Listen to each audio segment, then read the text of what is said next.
The Senate Foreign Relations Committee hearing room fell silent as Marco Rubio leaned into his microphone, a smirk playing across his face. The Florida senator had just delivered what he thought was a knockout blow to Congresswoman Jasmine Crockett, dismissing her questions about military aid, accountability as amateur hour politics from someone who clearly doesn't understand how foreign policy works. But what Rubio didn't know was that Crockett had spent the last 3 months building an airtight case that would expose everything. The manila folder sitting calmly in front of her contained documents that would not only humiliate the seasoned senator but potentially end his political career. As Crockett slowly opened that folder, her eyes never leaving Rubio's confident face, she was about to deliver the most devastating political takedown of the year. What happened in the next 20 minutes would leave Rubio speechless, the committee in chaos, and the entire political establishment questioning everything they thought they knew about military contractor corruption.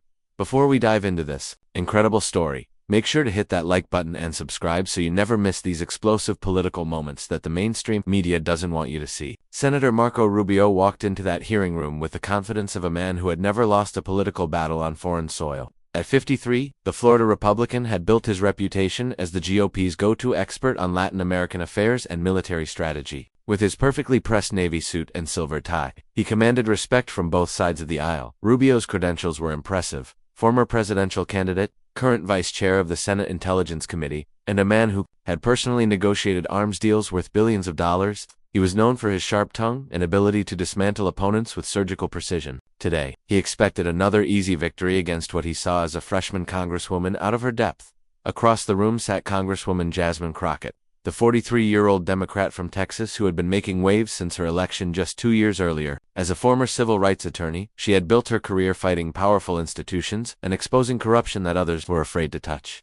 Crockett's background was vastly different from the typical politician. She grew up in St. Louis, worked her way through law school, and spent 15 years in courtrooms taking on cases that others wouldn't touch. Her colleagues knew her as someone who did her homework obsessively and never walked into a fight without overwhelming evidence. But today, she was facing her biggest test yet. The mainstream media had largely ignored her previous investigations, dismissing her as another progressive making noise. Even some Democrats questioned whether she was ready for this level of confrontation. The hearing was supposed to be routine oversight of the Pentagon's foreign military aid program, but Crockett had uncovered something that made her blood run cold. Nearly $2.3 billion in military equipment had been redirected without proper congressional approval, and the paper trail led directly to companies with ties to several prominent senators. This wasn't just about money. American weapons were ending up in the wrong hands, and someone was getting rich while national security suffered. If Crockett could prove what she suspected, it would be the biggest military scandal since Iran-Contra. The problem was that nobody believed a second-term congresswoman could take down the foreign policy establishment. Rubio certainly didn't. He saw this as an opportunity to put an uppity freshman in her place while the cameras were rolling. What Rubio didn't know was that Crockett had been building her case for months. She had quietly interviewed dozens of whistleblowers, obtained classified documents through proper channels, and built relationships with Pentagon insiders who were disgusted by what they were seeing. Her legal background had taught her that preparation beats experience every time. While Rubio was giving speeches at think tanks and appearing on Sunday morning shows, Crockett was in basement offices poring over shipping manifests and financial records. She had learned from watching other oversight hearings that senators like Rubio relied on intimidation and political theater. They expected junior members to back down when challenged, but Crockett had faced down federal judges and corporate lawyers. A Florida senator didn't scare her. The first break in her investigation had come from an unlikely source, a junior Pentagon accountant named Sarah Chen, who had noticed irregularities in equipment transfer authorizations. Chen had reached out to Crockett's office after seeing her previous work on defense contractor oversight. What started as a simple question about missing paperwork had evolved into a complex web of financial corruption. Crockett had spent countless late nights in secure reading rooms, cross-referencing shipping records with financial statements. Her staff thought she was obsessing over details, but her prosecutorial instincts told her the pattern was too consistent to be coincidental. Every thread she pulled revealed another connection, another suspicious transaction. Another shell company had even hired a private forensic accountant with her own campaign funds to help trace the money flow. The accountant, Maria Rodriguez, had worked white-collar crime cases for the FBI before going private. Together, they had built a financial map that would make any prosecutor jealous. The committee room was packed with reporters, thinking they were covering another boring oversight hearing. They had no idea they were about to witness political history. The hearing began normally enough. Committee Chairman Bob Menendez called the session to order, and various members asked routine questions about aid programs to Ukraine, Israel, and Taiwan. Pentagon officials gave careful, diplomatic answers that revealed nothing of substance. Then Crockett's turn came. She started with seemingly innocent questions about documentation requirements for military equipment transfers. Her voice was calm, professional, almost conversational. General Martinez, can you walk us through the standard approval process for redirecting military aid packages? General Martinez, a career Pentagon official, began explaining the bureaucratic process in dry, technical language. But Crockett wasn't taking notes on his answers. She was watching Rubio, who was checking his phone and looking bored. General, I'm looking at transfer authorization TZ4471, dated 6 months ago, Crockett said, pulling out a document. This shows $340 million in Javelin missiles being redirected from the Ukraine package to what's listed as Allied Partner Delta. Can you tell us who Allied Partner Delta is? The room temperature seemed to drop 10 degrees. General Martinez shifted uncomfortably. Congresswoman, I'd need to check our classified files to give you that specific information. That's interesting, Crockett replied, her voice still calm, because according to this shipping manifest, Allied Partner Delta is actually a shell company registered in the Cayman Islands. And their registered address is the same office building that houses Rubio Defense Solutions. Every head in the room turned to look at Rubio, whose phone had suddenly become much less interesting. His face remained composed, but sharp-eyed observers noticed his jaw tighten slightly. Senator Rubio leaned forward, his voice taking on that familiar tone of condescending authority. I think the gentlelady from Texas is confusing routine business relationships with something more sinister. Defense contractors often share office space for efficiency purposes. This is standard practice that someone with more experience in these matters would understand. The room buzzed with murmurs. Several Republican senators nodded approvingly. This was the Marco Rubio they knew, smooth, authoritative, and devastating in his dismissals. Furthermore, Rubio continued, his confidence growing, I find it concerning that a member of Congress would make such serious allegations without understanding the basic facts of how our defense relationships work. This kind of amateur hour politics is exactly why these hearings should be left to those of us who actually understand foreign policy. The gallery erupted in whispers. Republican staffers smiled, thinking their boss had just delivered a knockout. Below, Democratic staffers looked worried, wondering if Crockett was in over her head. But Crockett didn't flinch. If anything, she seemed to relax further into her chair. A small smile played at the corner of her mouth, the same expression she used to wear when opposing lawyers walked into her carefully laid traps. Sensing weakness, Rubio pressed his advantage. Mr. Chairman, I move that we suspend this line of questioning until the gentlelady can provide proper documentation for these wild accusations. We can't allow conspiracy theories to masquerade as oversight. He turned directly to Crockett, his voice dripping with barely concealed contempt. Congresswoman, I've been dealing with defense contractors in foreign policy for over a decade. I've negotiated billion-dollar aid packages and sat across from foreign ministers. With all due respect, your 2 years in Congress don't qualify you to understand these complex relationships. The insult hung in the air like a physical blow. Several Democrats looked ready to object, but Chairman Menendez seemed uncertain how to proceed. Just when it seemed like Rubio had successfully dismissed Crockett's challenge, something unexpected happened. Her phone buzzed with a text message, and her smile grew wider. Senator Rubio, she said, looking up from her phone, I appreciate your lecture on qualifications, but I think there might be some things about these complex relationships that even you don't fully understand. She reached for her manila folder and pulled out a thick stack of documents. You mentioned Rubio Defense Solutions sharing office space for efficiency.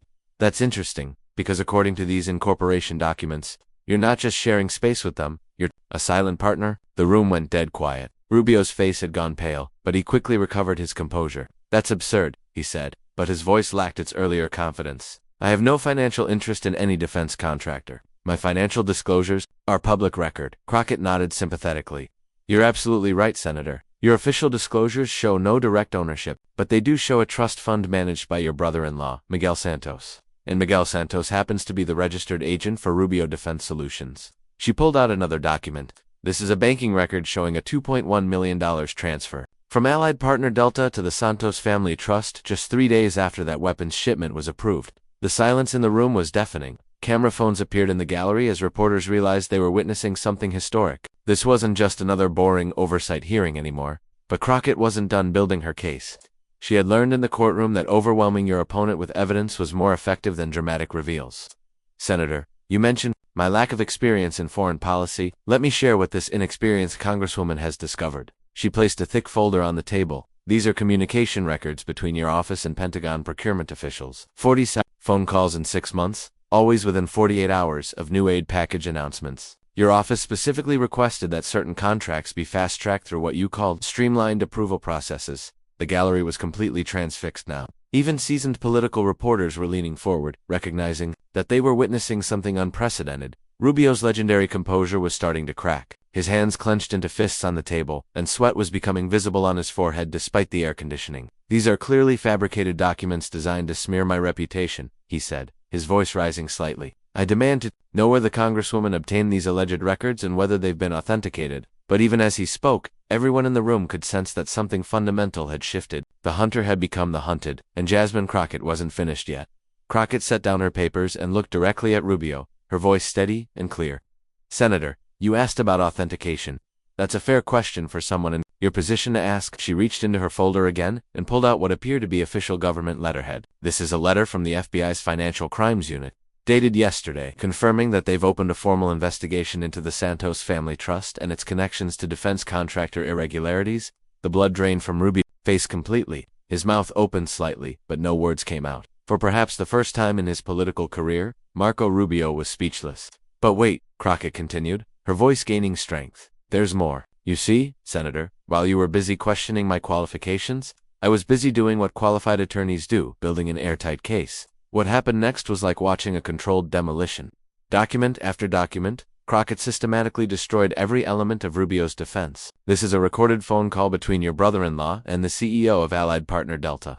Discussing Marco's need for plausible deniability, she said, holding up a transcript. The FBI provided this to our committee yesterday as part of their cooperation with our investigation." Committee members leaned forward in their chairs. The gallery was completely silent except for the rapid clicking of camera shutters. "This," she continued, producing another document, "is an email from your personal assistant to Miguel Santos with the subject line confirmed $2.1 million. Transfer completed, sent from your Senate office computer." The precision of Crockett's presentation was devastating. She had organized her evidence like a prosecutor presenting to a jury, each piece building logically on the previous one. Her years in federal court had taught her that timing and sequence mattered as much as the evidence itself. "Senator Rubio," she continued, pulling out a manila envelope, "these are photographs taken by Pentagon security cameras showing your brother-in-law entering the building using visitor credentials you personally authorized, on the same days that critical aid decisions were being made." She spread the photos across the table where cameras could capture them.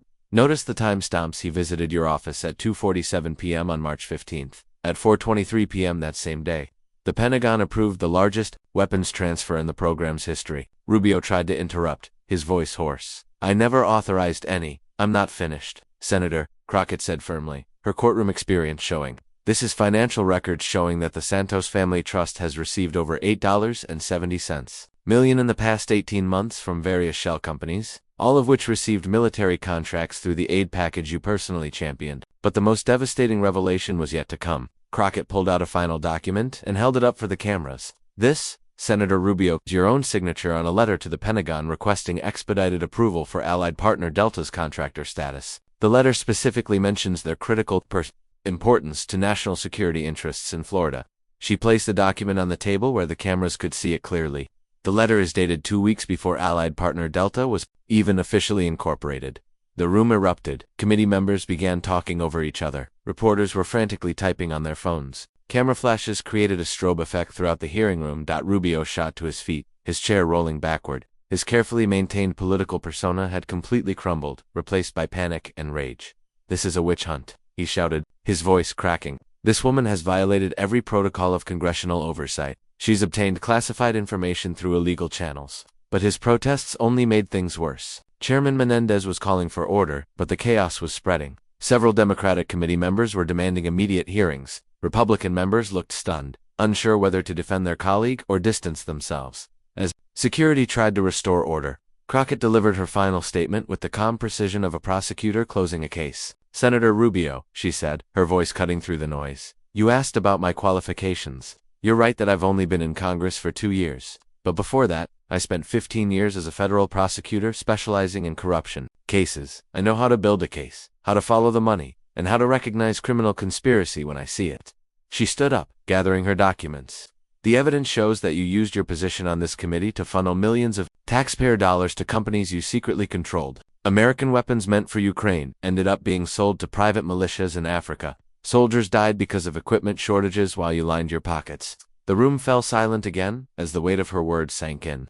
"You insulted my qualifications," Senator, but the only question that matters now is whether you'll resign before the FBI arrests you, or after. Rubio slumped back into his chair, his political career effectively over. The man who had dismissed Crockett as unqualified was now staring at potential federal prison time. His legendary confidence had been replaced by the hollow look of someone who knew they'd been completely outmaneuvered. Committee staffers were already whispering into phones, undoubtedly calling leadership to report the disaster. Republican senators were quietly leaving the room, not wanting to be associated with the coming scandal. As chaos continued around her, Jasmine Crockett calmly packed her documents back into their folder. She had done exactly what she'd set out to do: expose corruption at the highest levels and prove that preparation and evidence matter more than political pedigree. The freshman Congresswoman from Texas had just taken down one of the most powerful foreign policy voices in the Republican Party, and she'd done it not through political theater or partisan attacks, but through methodical investigation and overwhelming evidence. The cameras captured it all: Rubio's shocked face,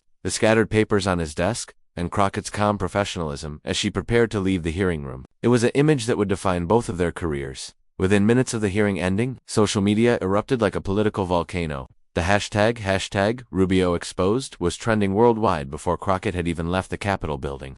Video clips of Rubio's shocked expression were being shared faster than Twitter's servers could handle. The most viral moment was a 12-second clip of Crockett saying, "The only question that matters now is whether you'll resign before the FBI arrests you, or after," followed by Rubio's stunned silence. It was shared over 2 million times in the first hour alone. Conservative Twitter tried desperately to control the narrative. "This is clearly a Democratic setup," posted one prominent MAGA account. "Crockett is doing the deep state's dirty work." But even their own followers weren't buying it. The evidence was too overwhelming, too detailed, too professionally presented to dismiss as partisan theater. The mainstream media, which had largely ignored Crockett's previous investigations, suddenly couldn't get enough of her. CNN interrupted regular programming to discuss the implications. MSNBC brought in legal experts to analyze the documents. Even Fox News, usually protective of Republican senators, couldn't ignore the story. "I've covered Congress for 20 years, said veteran reporter Sarah Martinez on CNN, "and I've never seen anything like this. This wasn't political grandstanding. This was a prosecutor presenting a criminal case."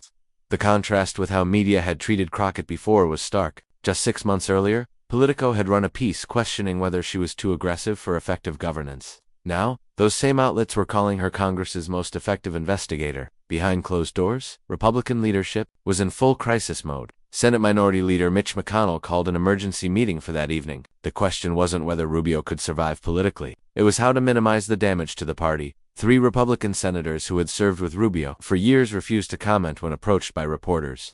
2 others released carefully worded statements saying they needed time to review the evidence before making any judgments. The GOP's unified front was cracking in real time. Former presidential candidate Ron DeSantis, who had often sparred with Rubio in Florida politics, couldn't resist twisting the knife. "If these allegations are true," he tweeted, "then Senator Rubio has betrayed the trust of every American who believed in his leadership on national security." The FBI's Miami field office confirmed that evening that they had indeed opened a formal investigation into the Santos Family Trust and related entities. More damaging still, they revealed that their investigation had been ongoing for 4 months, meaning they had been watching Rubio while he was actively participating in oversight hearings about the very programs he was allegedly corrupting. Federal prosecutors in the Southern District of Florida issued a statement saying they were reviewing all available evidence regarding potential violations of federal corruption statutes. Legal experts noted that such language usually indicated prosecutors were confident in their case. While Rubio's world was collapsing, Crockett's was transforming overnight.